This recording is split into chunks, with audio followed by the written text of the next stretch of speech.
can tell I'm not a huge baker. I mean, I do a decent job, but this is not my forte.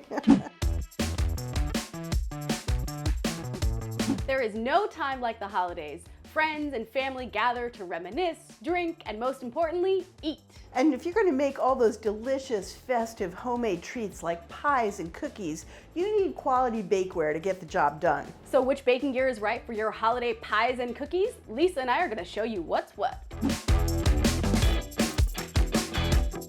All right, so I'm gonna be talking to you about pie gear today. I love to eat pies. I'm afraid of making them, to be honest. I'm afraid of pastry. I'm not that good at it. The right gear can help a newbie like me produce a better pie, and who doesn't want to eat more pie in their life? I made this dough yesterday, and it's time to roll it out. I have our winning rolling pin here, the J.K. Adams maple dowel. This straight, like totally consistent design won because it has better touch. Like, when you have a rolling pin with handles, you're just even one step further removed from the dough, right? You're holding on to the handles that are attached to the pin. With this, you're actually touching the pin that is rolling on the dough, so you can get a really nice tactile feel for the dough. You can also get a better judgment of the evenness because you're that close to it, and what you're holding is balancing on the dough versus the handles where you're like a little bit more disconnected. And you know, a rolling pin, it's not like an everyday tool. Maybe it is for you if you bake a ton, but a good rolling pin can do all kinds of things. You know, it's not just for pie.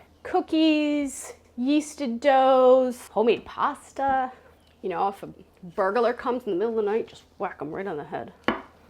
Up next, pie plates. This pan is made from aluminized steel with a nonstick coating, a ceramic nonstick coating. And you know, you'll notice this is a nice golden color. And the interesting thing about bakeware, cookware, the shirt you're wearing, different colors absorb heat at different rates. If you're out on a sunny day and you're wearing a black shirt, you might get hotter than you would if you were wearing a white shirt. If you have a lighter pan, it's gonna go slower.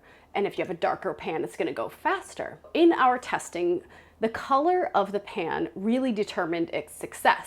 We found tones that are in the middle, golden, bronze, they really produce the color that they are. They produce golden brown crust. They're sort of like shooting the moon between the light and dark and getting beautiful results without overcooking, without undercooking, and that is all determined by the color of the pan.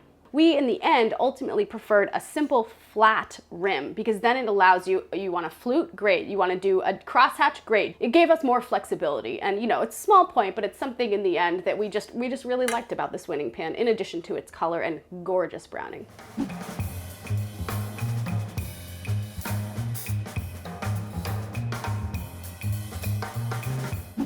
There we go. In the plate, not too bad. This is homemade dough. I'm feeling a little proud of myself right now. And honestly, that's one reason I think people love to bake. You feel a sense of accomplishment, you know? All right, so now that my pie is all rolled out in the pan, all fluted, we need to talk about pie weights. There are all different options. I'm making a pumpkin pie. You know, it's a very wet filling, so you want to pre-bake the crust and then add the filling afterwards so you don't get a soggy crust. And that means you need to put the crust in the oven without any filling, but you also need to put something in to hold the crust up. Okay, so here I have our winning pie weights from Mrs. Anderson's. This is 4 packs of them because you need enough to fill up the plate. You need enough to hold that crust back. Do you need dedicated pie weights? No. Aluminum foil or parchment goes in. Then you can fill it with a litany of different things. Sugar, beans, rice. You might want to buy a dedicated set of pie weights. They're a little easier to clean. They conduct heat really well. They're easier to store. All right, in they go. I have mine on a parchment. I already used this parchment once. I'm reusing it, which is nice. And it's also nice to corral them because I can just gently lift it up by the 4 corners. Hope I don't drop anything. And over we go. But they're beautiful. As you can see here, it is full, and that's key. You know, 1 pack of these won't be enough weight and force to hold the pie dough up. So this is why we recommend you buy 4 packs. But you know, they're relatively inexpensive, so buying 4 isn't like, whoa. So my pie weights are in. It's time to pre-bake this crust. I'm making pumpkin pie, so I'm gonna pre-bake it, cool it, fill it, and wait for the filling to set, and then top it, and it'll be ready to eat. Here we go. So I just cooked this pie for like 12 minutes or so. The sides are set. I'm gonna take the pie weights out. To remove the weights, you just grab the 4 sides of the parchment or foil or whatever you're using in there.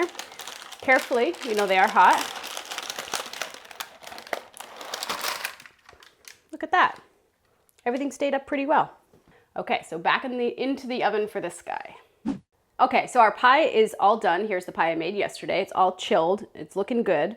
I am ready to cut it. Now, you don't need a dedicated pie server to serve pie, but what it does is it gets you gorgeous slices. And if you've put all that effort into the pie, I think it's worth getting one. This is the OXO steel pie server, and this bested all the rest for a couple reasons. One was the shape of its spade right here. You know, some of them are really long and skinny. You really want the right shape to mimic the pie. This is exactly an eighth of this pie, a perfect slice. Another thing we loved is double serrations. The serrations really help you get into the pie without smooshing things. And both sides means it's good for righties and lefties. The other thing we loved about this was the offset handle. See that slight angle there? What that allowed for is us to get up under the pie really easily. It allows you a little bit more finesse to get the slice out.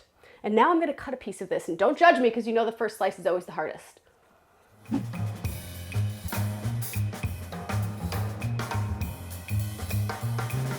Okay, so we want to hear about how you make your pies. What kind of pie do you make? What kind of gear do you use? What kind of gear do you love? So make sure to let us know in the comments. And now Lisa is going to show you some of our favorite cookie baking gear.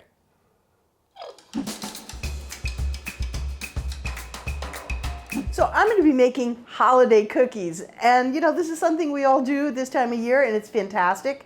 I'm going to be making a recipe that I make every year and have for many years now, which is for our gingerbread cookies. Now, this is really such a great recipe, especially with a family, because it's mostly pantry ingredients, doesn't even call for eggs, comes together in a few seconds in the food processor, and you can have so much fun with this recipe. So let's get started.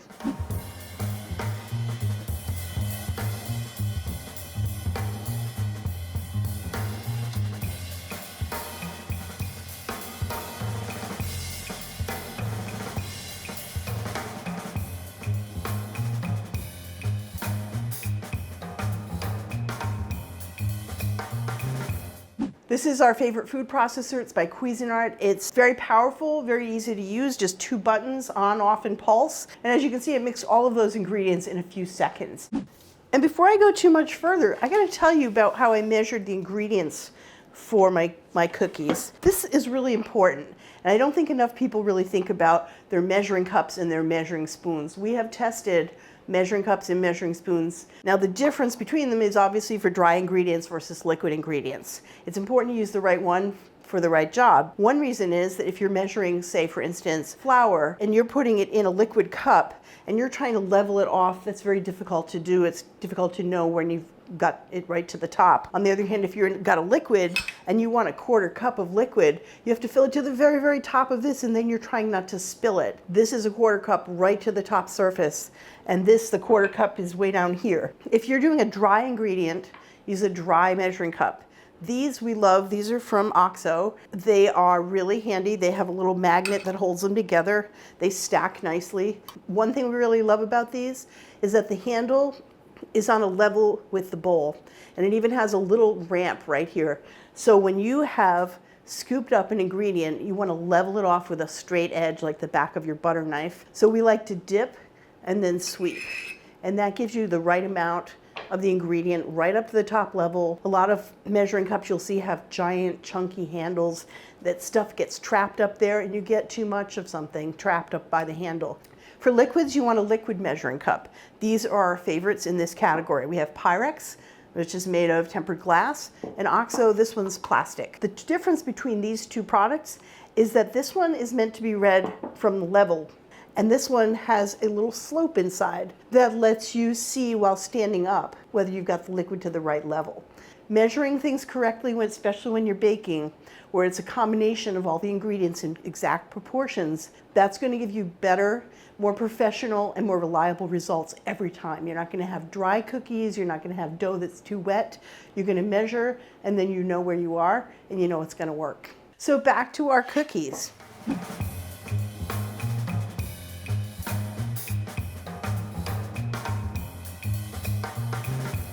So I'm going to be baking cookies in, I think, the Test Kitchen's favorite pan for baking, which is a half-sheet pan. This is our favorite, the Nordicware Naturals half-sheet size pan. A dark finish pan will transmit heat more rapidly, so baked goods will set quickly, they'll brown more deeply. A light colored pan will transfer heat a little less intensely. Things get to rise a little bit more before they set, and it's great for cakes and things like that. The finish is light colored, which is kind of interesting. It starts out very light. It does not have a nonstick coating. That makes it very, very rugged. We love that it has just 1-inch sides, that it's a standard half sheet size because other accessories will fit with it. A lot of consumer sheet pans are odd, wonky sizes, and that really cuts you off with some of the things that you want to do, which is, I always think of these two things as two parts of the same thing. This is a cooling rack, and it's a grid style cooling rack. This can pop right into the standard half size sheet pan, and then it becomes a broiling pan or a place to put fried foods after you've fried them. And if I wanted to take them with me to a party afterward, this little cover made of plastic, it fits right on there and just pops down, sits on the rim, doesn't squash the food inside. And then this becomes really handy for transporting. So if you baked something at your house and you're going to your relatives for the holidays or to a potluck, this is a really nice thing. You don't have to try to wrap it with plastic wrap and it gets stuck to the top of what you made.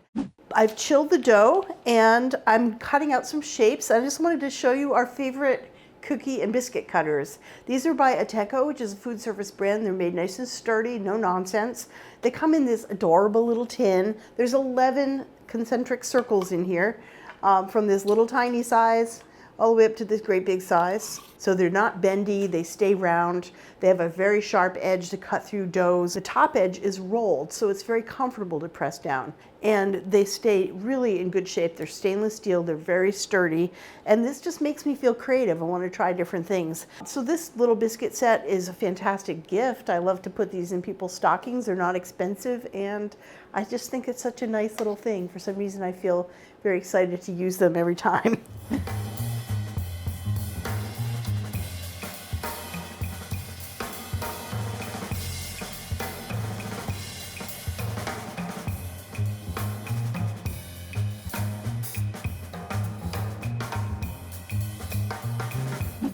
Okay, so I have a hot sheet tray and I have 2 cooling racks. I always buy 2 sheet trays and 2 cooling racks. You can use these as a trivet for your hot pan, and then you have a landing zone for your cookies. Most of the time when you bake cookies, you don't want to leave them in the hot pan too long because they will keep cooking. The heat and the cookies are very thin, so I'm going to take them out. Now I can do this 2 ways. My trusty cookie spatula, which is great. I crowded these a little bit. You can see I spaced them out a lot more on one end, and then I started packing them at the other end. The cookie spatula is great because it slides right under, and I can transfer 1 cookie at a time. Or if you're like me and you're super impatient, you just pick up this sheet of parchment and you line it up and do that little tablecloth trick, although they all come with, and they're all instantly off the sheet.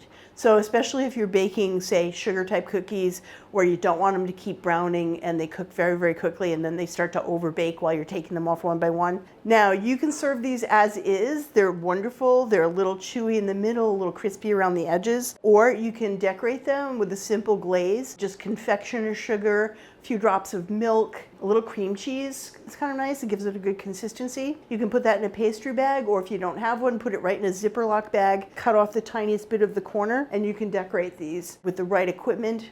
It's so much easier, even if you're not like a supernatural baker like me and you need a little help. This stuff will really help you. All right, so that is all of our favorite pie and cookie baking gear for this holiday season. And you know, if you take one thing away from this video, keep an eye on the color of your bakeware. If it's lighter, it's probably gonna take a little longer. If it's darker, it's probably gonna go a little faster. So keep an eye on it to get the most beautifully browned baked goods. For more information about all the products we talked about today, check out the links below. Ask us your baking gear questions in the comments and make sure to like this video and hit that subscribe button.